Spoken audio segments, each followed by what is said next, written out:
The NBA Finals is going to be a bloodbath, but we don't really know which direction because these two teams play completely differently from one another. The Celtics want to be defensive first. The Warriors want to be offensive first. The Celtics are bigger, tougher, stronger. Warriors have more depth, more finesse, more shooting ability. They both have a star player that is perfectly capable of carrying the load, but there are so many factors at play here. The odds currently, as we go into this, are Warriors minus 160 to win the series and Celtics plus 135. This is before game one. I'm trying to look at what we want to do here. I do have 3 picks for you at the end of this video, but I'll probably tip my hand as we go through it. 7 units in total. We're going pretty big. I did figure out what I wanted to do, but I struggled with it because at first glance, I was like, all right, these teams are pretty close. You probably just take the underdog here and go with the odds. And the more I thought about it, the more I have arguments for both teams, really. If you want to look at the Warriors, you say, listen, they're healthier. They don't have to deal with all the things the Celtics are dealing with. Smart is injured. He's playing through it, but he is hurting. His ankle is messed up. Rob Williams, who knows if he's going to play in every single game, and even when he does, sometimes he has a quarter where he has to go back to the locker room. That would hurt them pretty bad because Looney has proven that against small lineups, he can actually do a lot of damage and be a difference maker. And then the health side of the Warriors that's getting even better is Gary Payton is coming back, and Kuminga is healthy, and Otto Porter is back. And Iguodala is getting healthy and coming back. And all of those guys are really scary guys that you can throw in for 10 to 15 minutes if they're playing well. Even 5-minute stretches, even less, that you can just throw right at the ball. On the ball defenders with tenacity and a gas tank that's pretty full considering we didn't even mention the Draymond, Looney, Steph, Poole, Clays that are playing the big minutes, right? This is just bench stuff. Those guys can come in and pressure a Celtics team that when they have to handle the ball against pressure, they do not do that well. There isn't really an elite ball handler on the team at all. Smart is fine, but he turns it over too and gets out of control. Brown has really not been good with the ball in his hands. He's missed some free throws late too. I'm concerned about him. I mean, talk about a guy that's like, his ceiling is so high. He can carry a game. He could be finals MVP in this series for all I know. Or he could turn it over, miss free throws down the stretch, and do the 2 for 12 thing and really have very little impact. But yeah, the Warriors' ability to pressure the ball is going to be really important here. And I just think that Steve Kerr has the experience in these finals to know exactly what the game plan should be. He knows that he's facing a team that has no experience and a coach that has no experience in these kind of games. And so I'm hoping he'll ratchet up the pressure right away and make Boston really uncomfortable. Like first quarter, game one, crowd rocking. You should be doing that kind of stuff immediately, which is tough because it's mostly your bench players. So maybe they're going to try to outscore them in the first. Second quarter to start, they bring in the defenders and see if they can really go on a run there. And the Celtics have shown that they can get big leads. Their offensive rating is pretty good, but the truth is, you watch the team, and I don't know if their offense is great. I don't think it is. I don't see a lot of sets being run. Smart puts up assists, but it's not a lot of half-court efficiency. And against the Warriors, sometimes, you saw it with that Cavs series that LeBron won against them, you want to slow it down, remove the pace, and execute in the half-court, almost like the way the Spurs would do back in the day. And I don't think Boston is really capable of doing that unless you're turning to Tatum for ISOs constantly, and I don't know if I want that. Another thing to look at is the way that Horford and Draymond compare. I mean, Horford has been awesome. You ask me, he was more important to the Celtics in every one of the series than Tatum was. Should have won that Larry Bird trophy or whatever. Also, is Michael Jordan ever going to get a trophy, or are we just doing the Bird Magic thing because it makes sense East-West, I guess? I don't know. But Horford and Draymond is a matchup that I cannot wait to watch. They're both going to go at each other big time. Draymond can't get any techs. That would be bad for them. We've seen that screw them before. But the Horford X Factor, when he puts up a 20, 10, and 5 game, you're like, oh, we didn't expect to get this. We're definitely going to win this one. But is he going to be worn down? Are all of the Celtics going to be worn down between the injuries and just the tough games they've had to play? 7-game series, they're not easy. And that Heat series was not easy. They were getting banged up. It was a football game there for a while. The Bucks, same thing. And also, if we want to talk about competition, by the way, a lot of people talking about how the Celtics have regular season success against the Warriors, how they're built defensively to stop them. All those things are true. Smart is maybe the best defender on the ball against Curry that you're going to find in the league, or at least one of them. However, the regular season stuff doesn't matter to me. And even if you have the best defender on the ball against Curry, that's only going to go your way 10 to 20% of the time. Curry's going to get his. So I wonder what they do there. Do they end up trying to force traps at Curry like the Cavs used to do and get the ball out of his hands and say, if Klay Thompson's going to beat us and if Poole is going to beat us, which, by the way, you can play Poole off the floor by just forcing him to defend on the ball when the Celtics are on offense. But, yeah, maybe you just try to get the ball out of Curry's hand and force Draymond to shoot jump shots and stuff like that. But then are you neutralizing the advantage that you have with Marcus Smart being a great on-the-ball defender? I think there are a lot of coaching decisions that are going to need to be made in the moment for the Celtics, while the Warriors' game plan, it'll go back and forth. These series ebb and flow all the time, especially from game to game and especially when you're traveling. But the Warriors' game plan feels more obvious and executable, while as the Celtics are going to need to make a lot of decisions. And a first-time coach in the NBA Finals who has proven to be great, and at the very least a great motivator, he's going to have to bring his clipboard and have the X's and O's ready for this series. And I just don't know exactly what to do with that. Is he going to be able to outcoach Steve Kerr? This Warriors team has been there before. They're through all of this. They have the veterans to guide the young guys. Do the Celtics have any of that? I don't think they do. And that has to bite you eventually, right? But if you look at it narrative-wise, it wouldn't be that hard to imagine that the Celtics win one on their way up, and this is the Warriors kind of way down. But that might not even be true. I mean, this Warriors core could have 5 more good years in them and then turn it over to Kuminga and Poole and those kind of guys. So it's tough. This is a tough series. Home court has to matter. Game 1, I think, is going to be very tough for Boston.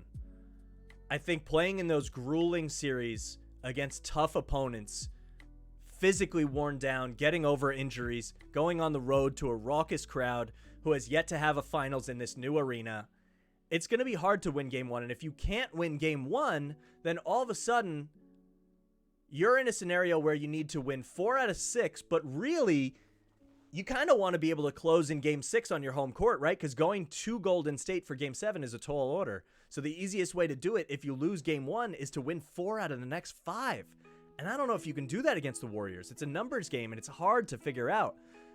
So the first time I looked at these odds, I said, well, minus 160, that's a little rough. Boston deserves a little more credit than that. But when you think about it, and you want that Game 1 win for Boston, for Golden State, I mean, they both want it, but I think it's easier for the Warriors to pull off. Man, everything seems stacked against the Celtics. They need to play at a perfect level, press all the right buttons. It's an uphill climb. Tatum needs to be a superstar. He needs to drop 30 every game for them to have a chance. I don't know if Curry has to do that. He can, but I think Golden State can pick up the slack a little better, and they have so many more guys. What if Wiggins plays well? Then that's another thing that's hard for Boston to deal with. If he doesn't play well, I don't think it kills the Warriors or anything. But if a Brown or Tatum or Smart or Horford doesn't play well for Boston, they're done. The bench isn't there. I don't think Grant Williams is going to rise to the occasion the way he did when he hit 1 billion threes in that series against the Bucks. I just don't see that happening. I don't know if Peyton Pritchard is going to be the difference maker, but I could see Gary Payton being a difference maker. So I give the depth to the Warriors, the home court, the health, the veteran presence, the experience, the coaching.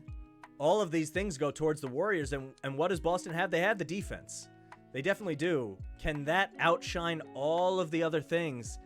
I'm just not sure. It's possible. And that is what they hang their hat on. So they're going to try to win games that way by grinding it out and holding Golden State under 110 points. But you've seen this Boston team get out to big leads and blow them. You saw it in Game 7. The Heat came back. They were a hair away from Jimmy Butler hitting that 3. And by the way, stop second-guessing Jimmy Butler shooting the shot that he wants to shoot. He had 80 points in 2 different games.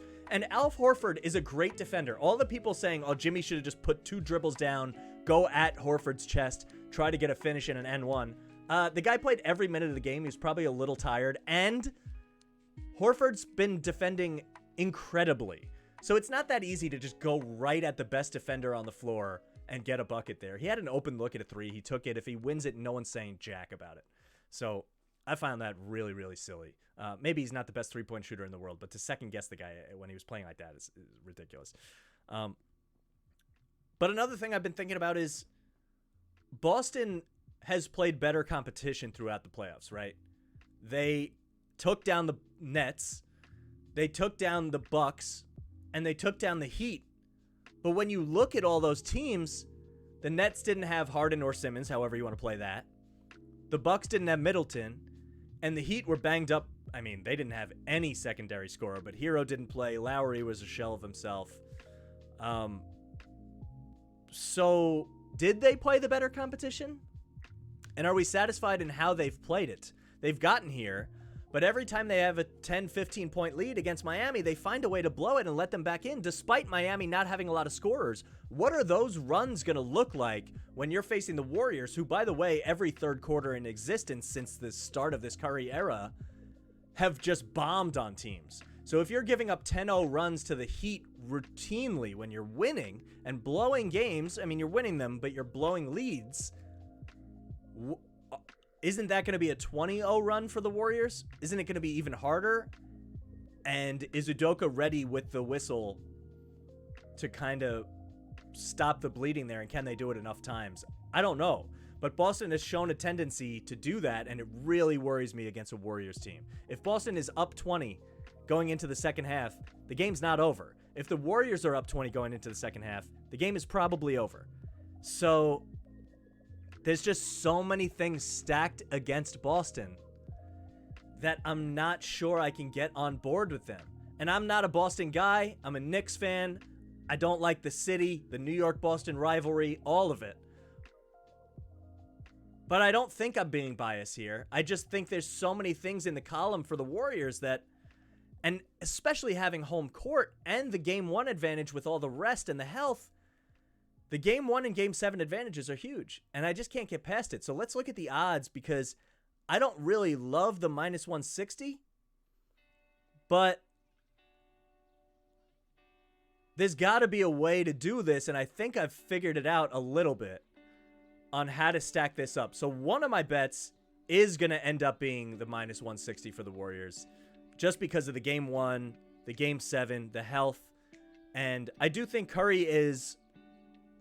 When he won the last championship before the KD loss to the Raptors, I was ready to put Curry as maybe one of the best point guards of all time. I mean, top on the Mount Rushmore of point guards, if you consider him a point guard. But either way, knocking on the door of top 10 all time. And then it subsided a little bit because of the injuries, the last year thing. And then it came back. And now it feels like he has something to prove still, which is funny. If he wins this, ties LeBron for championships, and he really can stake his claim to, I'm the best shooter of all time, I'm a top 10 player of all time, and I'm one of the best 3-point guards of all time with Magic and Chris Paul probably. So I do think there's something there for Curry to prove and Klay to prove, coming back, working through it. Everyone's saying the defense isn't there, and it hasn't really been, and the shooting has been spotty, but if he turns it up a notch, is that a difference maker? Draymond has proven he can ruin games for other teams without even putting a stat on the board. We haven't seen Boston prove these kind of things yet. Jordan Poole can get played off the court, and I'm concerned he's not going to be able to play a lot of minutes in this series. But I think if you can sneak in 15 minutes with him as Curry off the court, so if you're playing Curry 35 minutes a game, you could get 13 out of Poole there. And then if you could sneak together 2-minute stretches with Poole and Curry out there together, and you don't get crushed on defense, and you can at least play even, you can get Poole to almost 20 minutes. And that's all you're really going to get from him probably, unless he's just shooting daggers out of his hands, and it doesn't matter if he's getting torched on D, but you can better believe if the Celtics are smart, they're going to go right at him every single time he's on the court defensively. So I don't know what that rotation looks like. But again, you can bring in Kuminga and Gary Payton now, and while Poole is better than those two players and has more star power, you can go the other way if it's getting bad. They have more room to adjust. What does Boston have to do to adjust? If you're taking Smart off the court, then who's your guard? Is it Peyton Pritchard? And why can't you he's not as bad as Poole defensively, but you can go at him with Curry too. And are you trusting Peyton Pritchard in that kind of role? Is Grant Williams going to do something dumb? The depth just isn't really comparable. So I'm liking Golden State at minus 160. The odds are tough, but if you gave this to me at minus 140, I'd be loving it.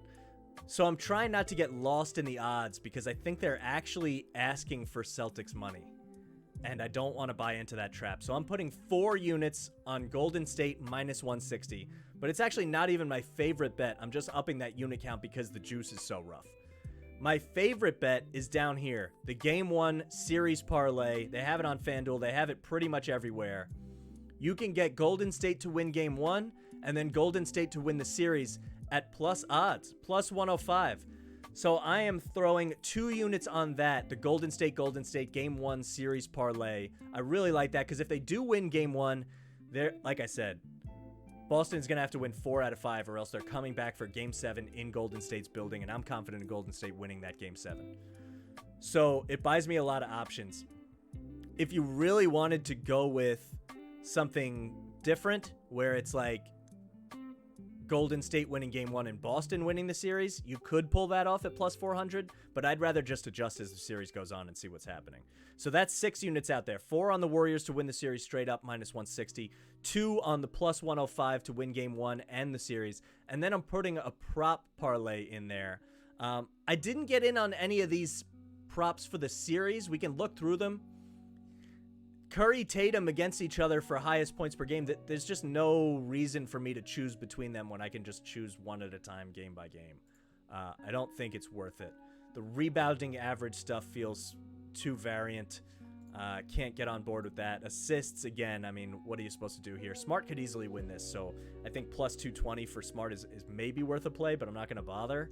And the three-pointers made, it's Curry, but there's no real value there. I mean, again, you could put the plus 105 in for Curry, and it's probably good, but what if Clay goes bombs away in one of the games and ups his average insanely? You're better off just doing the props per game and betting Curry overs if you feel that that's the move. So I don't think that was something I wanted to do. And if you want to get into Game 1 props, we put one together. There's 4 different picks within this parlay. It comes out to plus 435.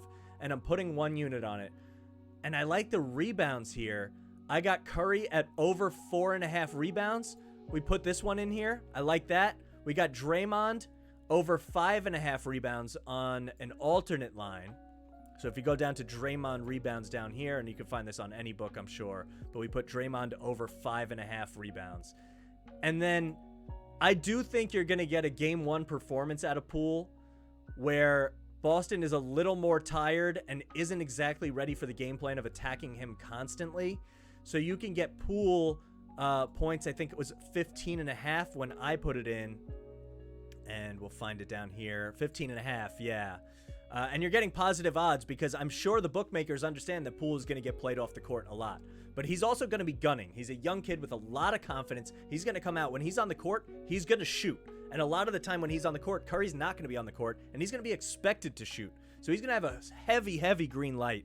And we've seen him get hot before, so I'll take a chance there.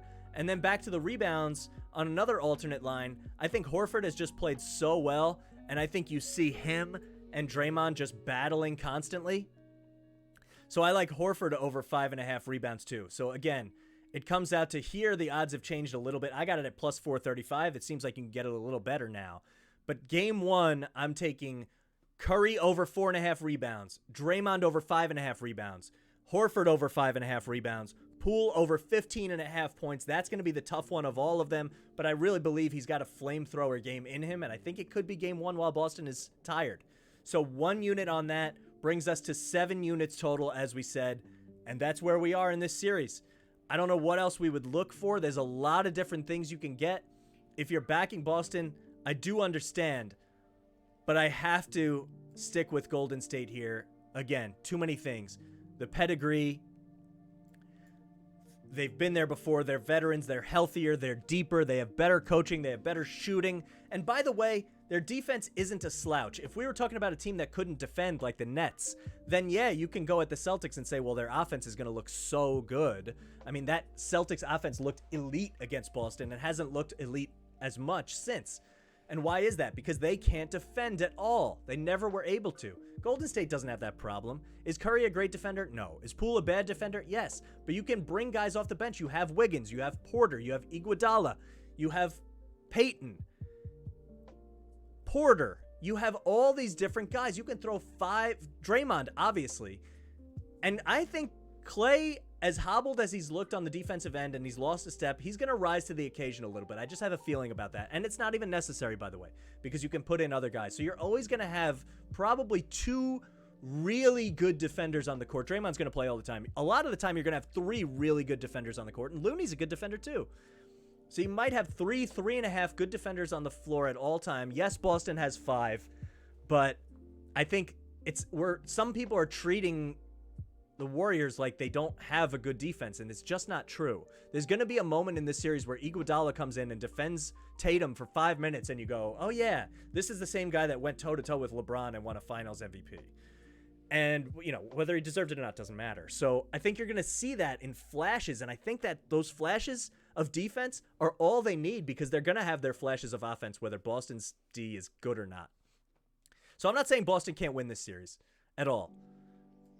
I am saying that while my initial inkling of that plus 135 for Boston to win felt good, when I stacked up all the other things against it, I'm starting to feel like they should be probably plus 170, 175 to win this series because it's just uphill for a bunch of young guys with a young coach that hasn't proven it on this stage yet, and the teams they've beat have been missing key components. And yeah, it scares me that the Warriors didn't look great against Jokic and nobody. And it scares me that they lost by 50 to the jawless Grizzlies. They took care of business against Luka when people weren't necessarily expecting that, although the Mavericks ran out of gas. I'm not saying they played better competition than the Celtics, but you have to adjust the Celtics competition to who was missing for those teams and how they were playing at the time. So it won't surprise me if the Warriors win this one. I didn't want to get into a specific number of games. It's too hard to pick. And a lot of people are on the MVP bets. Look, the Iguodala thing happened once. For the most part, the stars win the MVPs, and there is no value in betting Curry to win the MVP, although he's probably going to get it if they win, unless something crazy happens, because he's owed a couple, because he didn't get the KD one or the Iguodala one. And narrative tends to matter in these kind of things. So if you like the Celtics, maybe you can get one of them.